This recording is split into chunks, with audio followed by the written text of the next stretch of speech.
Excellent. Well, I think the speaker for speech, much like that from USU3 Unitarian case.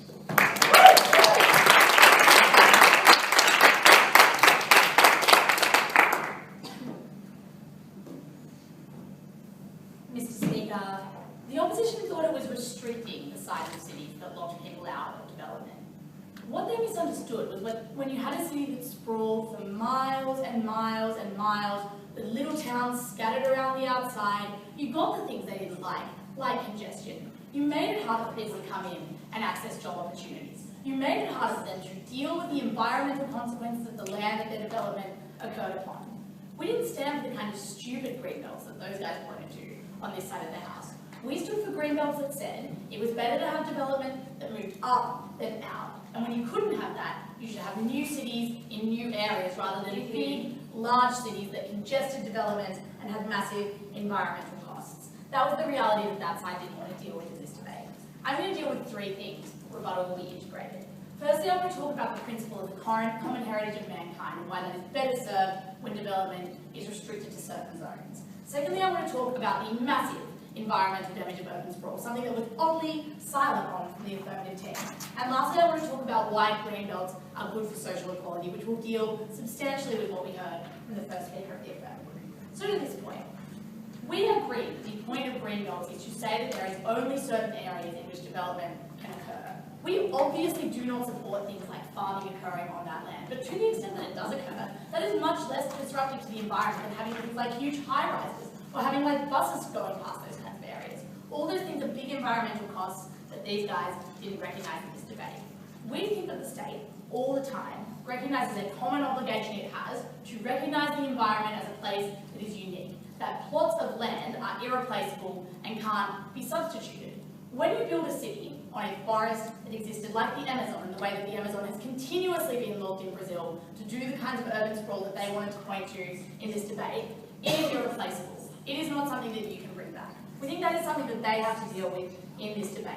Those kinds of things are a tragedy for human development because they have enormous social costs. The consequence of things like logging in the Amazon has been that the cities that live on the fringe of Brazil are much less sustainable. You are much more likely to get things like landslides because soil quality is unstable, because there is much more smog and congestion and people cannot escape those kinds of things.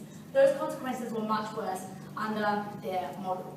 To be clear, the affirmative side of the House, to the extent that they wanted to support things like it being affordable for people to live in these areas, did not put this land in the hands of the government. They put this land in the hands of property development, who had the incentive to drive up the price in exactly the same way that they pointed to. We think that when you do things like say it's okay for people to live on quarter-acre blocks and live on land as large as they want, you don't create any incentive to accommodate those poor people in the way that they wanted. When you can only build on a small amount of land, that land is valued accurately. And we recognise that poor people have to live somewhere, so we're going to have to accommodate them in some sort of way. French people have to get over themselves and build up when you can't continue building out and out and out around the slums of Paris. Those guys made this much, much worse. The government was best placed to step in here. These guys said people have a choice about where they want to live and they want to access all kinds of important things. That is true, but people have a fundamentally misplaced incentive in this debate. On individual levels, you care about things like your own family, your own ability to do things like you like live in an area with lots of trees, or live in an area that has a big block of land nearby. We think all of those kinds of things are fundamentally perverse because you don't make calls for what future generations will have to live with. It has been a huge problem in India that individuals have moved out of cities and onto like shanty towns on the side because they think that rather than living in an affordable apartment, they would rather have a big block of land. Governments have that information and can aggregate it to a much better extent. We think that development is better and more appropriate when governments can control the exact spaces in which it occurs and ensure that those things are sustainable cities. These guys said that you needed urbanisation to have development. Yes, density achieves that to a much better extent. Why won't people be simply forced to leave the city like they asserted that they would be?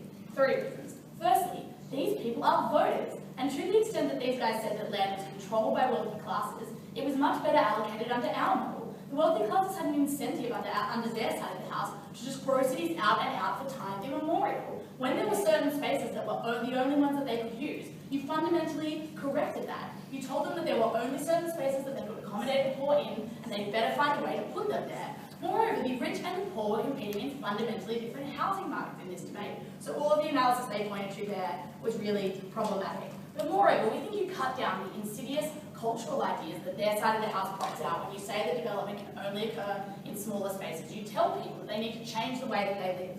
Second point in this debate, environmental damage. These guys were silent on exactly what was on the land that development wouldn't occur on in green belts. It is things like lots of trees. It is things like animals. It is things like water tables. All of those things are incredibly important to the way that we all live, whether we live in cities or in the countries. You only have to look to countries like Indonesia to see what the consequence of the policy of the affirmative has been. The first thing to point out is that land is regionally based. It's not like water where things can flow through and you can correct the damage at another point. Ecosystems are specific to place, and once you build on them, they are gone. I pointed to the example of soil in Brazil earlier as a way that has had consequences for everybody that lives within that ecosystem. We think when you do things like cut down forests in Brazil to build out loads of houses, the entirety of the world suffers, because the Amazon used to be a thing that soaked up loads of carbon, and we don't have those things anymore. Secondly, we think you do things like displace habitats. In New South Wales, we have a massive problem with fescue birds like ibises because we have built on the marshes that they used to live on, and now they are in the city spreading diseases. The same thing with bats that spread disgusting pathogens. In Indonesia, we have cut down forests and built houses on them to do the kinds of things the affirmative team wanted to do in this debate, that has displaced tigers and orangutans who now go into those cities and act in aggressive ways. Well, the implication of all of these things is that you need the state to protect those people. There is massive inertia under their side of the house because people recognise the environmental damage but still want all of the things that they pointed to. We tell them to change those things, and that is better for the environment. Lastly, why is this good for social development? It was just false in this debate to say that everybody needed the amount of space that they live on right now. In Australia, we could live on much smaller blocks than we do. We could build up much more than we do. And to the extent that these guys said that people didn't like that, we needed to change the political incentives in this debate and tell them that they didn't have a choice beyond that, that we had to confine land to certain places. Given that you only live in your own lifetime, you need to fundamentally change the way that people view the way that their cities will live well into the future. Why do we create more sustainable development? Firstly, we incentivise innovation. When we say that you can only live on a certain tract of land, scientists and politicians have to use that land much more efficiently. They have to do things like what they've done in China when people have moved to urban centres, integrate high-rises with transport routes. They have to do things like use cars less and turn to bikes. We think all of those kinds of things make things much better.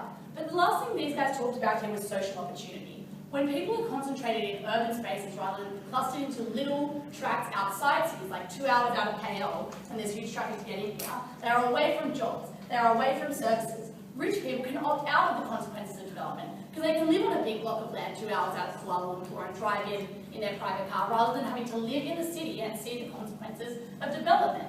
We make people live as a cohesive block in the way that these guys didn't want to. We think that numerous small cities are better than just like one big city that sprawls out and out and out. That has huge environmental consequences. It doesn't force people to change the way that they live. If you wanted the development that the affirmative team pointed to in this debate, we needed to grow up. We were the only team that could make them do it. We were proud to oppose.